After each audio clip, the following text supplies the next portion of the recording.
우리를 사랑하시는 거룩하신 하나님 아버지, 우리 주님께서 저희를 사랑해 주셔서 우리에게 귀한 진리를 허락하시고 진리의 말씀을 함께 나눌 수 있는 이 귀한 시간을 허락해 주시니 감사합니다. 이 부족한 소자에게 성령 하나님의 능력을 허락하시고 저희가 함께 말씀을 나눌 때에 그 말씀이 살아서 우리의 생애에 귀한 양식이 되도록 하나님께서 역사하여 주시옵소서. 오늘 시작하는 시간부터 마치는 시간까지 오직 주님께서만 저희의 생각을 인도하시고 저희의 주님을 향한 사랑과 말씀에 대한 이해를 통하여 주님께 영광을 돌리는 귀한 시간이 되도록 도와주시기를 우리를 사랑하시는 예수님의 이름으로 기도드리옵나이다. 아멘. 저는 이번 일주일 동안 여러분과 함께 안실학교 교과 2과의 말씀을 나누게 될 김우혁 목사입니다. 이번 2과의 제목은 창세기의 기초입니다. 이 제목을 그냥 읽어서는 일주일 동안 저희가 공부하는 이 내용이 무엇일지 추측하기가 조금 어렵습니다. 저희가 이제 함께 공부를 해가면서 그 의미를 깨닫게 되고 이것이 겉으로 제목 자체로 보기보다 굉장히 깊다고 하는 사실을 알게 될 것 같습니다. 기억절의 말씀을 나누겠습니다. 요한복음 1장 29절입니다.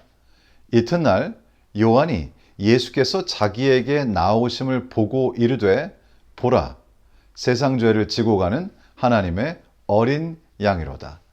기억절 말씀을 보니까 저희가 창세기에 관한 말씀을 나누지만 그 안에서 우리 죄를 지고 돌아가신 어린 양, 예수 그리스도에 관한 말씀을 배운다는 사실을 좀 추측해 볼 수 있겠습니다.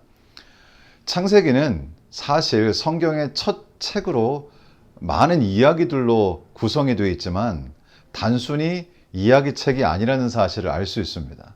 창세기라고 하는 책은 사실 성경 전체의 결론이 되고 성경을 마무리하는 요한계시록의 핵심 개념들이 이미 소개된 책이다라고 하는 것이 이번 교과를 쓰신 이 저자가 저희들에게 가르쳐 주시고자 하시는 가장 중요한 내용인 것 같습니다.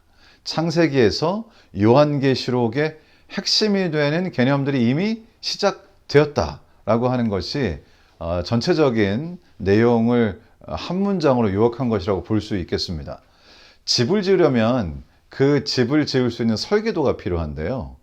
설계도의 내용을 통해서 그 설계도대로 집을 짓고 또 그 집이 어떤 집이 될 것인가 하는 것을 설계도를 보면 알 수 있습니다.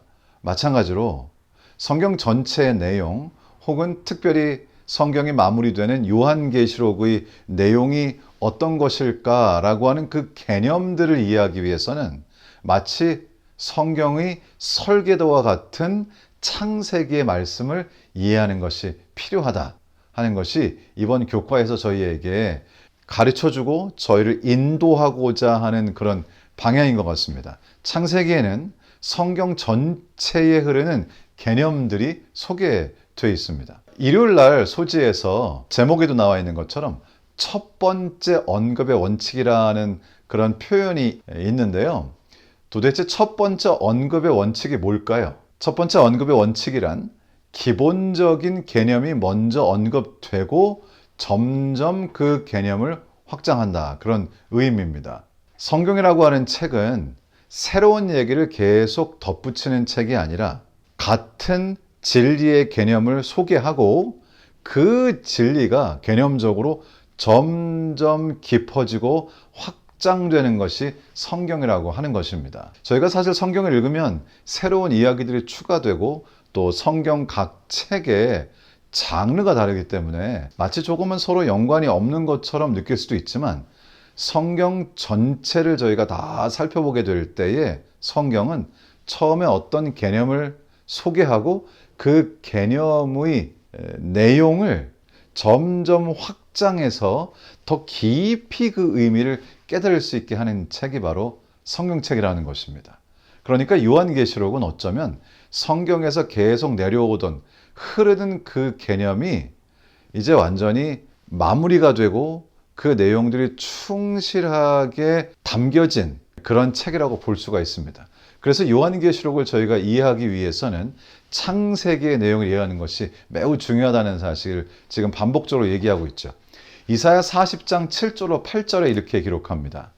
풀은 마르고 꽃이 시들면 여호와의 기운이 그 위에 불미라. 이 백성은 실로 풀이로다. 풀은 마르고 꽃은 시드나 우리 하나님의 말씀은 영원히 서리라. 그래서 하나님의 말씀은 변하지 않습니다.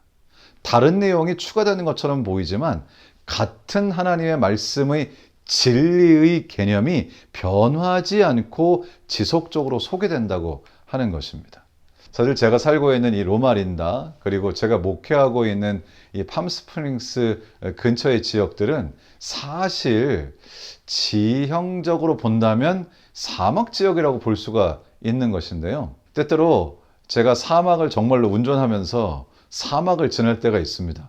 그런데 어떻게 그 망망대해와 같은 그 사막에서 사람들은 길을 찾을까 하는 궁금증이 일어난 적이 있었습니다. 그런데 사람들에게 물어보니까 그 다 비슷해 보이는 사막에서 길을 찾는 방법이 있는데 그것은 변하지 않는 물건을 찾는 것입니다. 물론 사막이 대부분 다 모래로 되어 있지만은 그 사막 가운데 큰 바위들이 있는 경우들이 있습니다.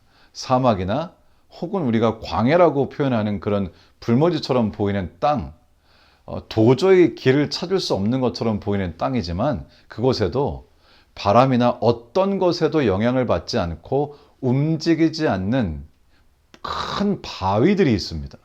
바로 그러한 바위들을 통해서 길을 찾는다고 하는 것이죠. 저희가 성경을 읽을 때도 때때로 내용이 좀 난해하거나 할 때 길을 잃어버리기 쉬운데요. 사실 성경에는 굉장히 여러 가지 복잡한 이야기들이 들어있는 것처럼 보이지만 사실 전체적으로 흐르고 변하지 않는 영원하신 하나님, 그리고 그분의 변하지 않는 진리가 들어있다는 것입니다.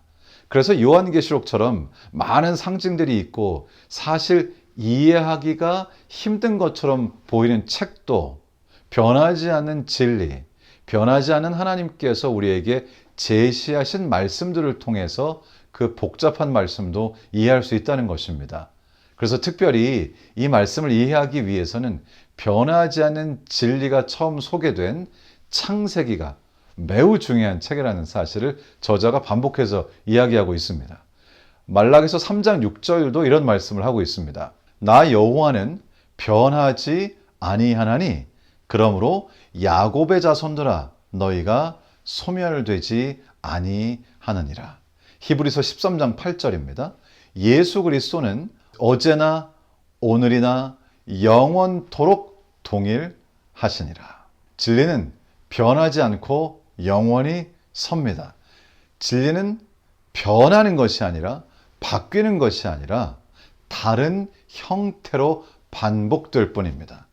그러므로 요한계시록에 있는 말씀들을 우리가 잘 이해하기 위해서는 그 말씀의 기초가 되는, 설계가 되는 같은 진리를 처음 소개한, 첫 번째로 언급한 창세기를 잘 이해하는 것이 매우 중요하다 하는 것이 오늘 교과에서 저희에게 주시고자 하시는 말씀이죠. 전 세계적으로 공통적으로 가지고 있는 시계가 있는데요. 그 시계는 해시계입니다. 왜 그럴까요? 지구의 어느 쪽에 살고 있든지 변함없이 뜨고 지는 것이 태양이기 때문이죠. 마찬가지로 우리의 의가 되시는 의의 태양이신 우리 주님, 그분만이 변하지 않으시고 그분께서 제시하신 진리만이 변하지 않는 진리입니다. 그래서 성경이 66권으로 되어 있고 1600년이라고 하는 긴 기간 동안 기록된 책이지만 그 성경 전체에 일관되게 흐르는 변하지 않는 여호와 하나님의 진리가 있다는 것입니다. 그래서 요한계시록의 진리를 이해하기 위해서는 그 첫 번째가 되는 창세기를 이해하는 것이 참 중요하다라는 말씀을 저희에게 주고 있습니다. 그 첫 번째가 되는 창세기를 이해하는 것이 너무나 중요하다라고 하는 말씀을 저희에게 주시고 계십니다. 사실 이것은 우리의 삶에서도 마찬가지죠.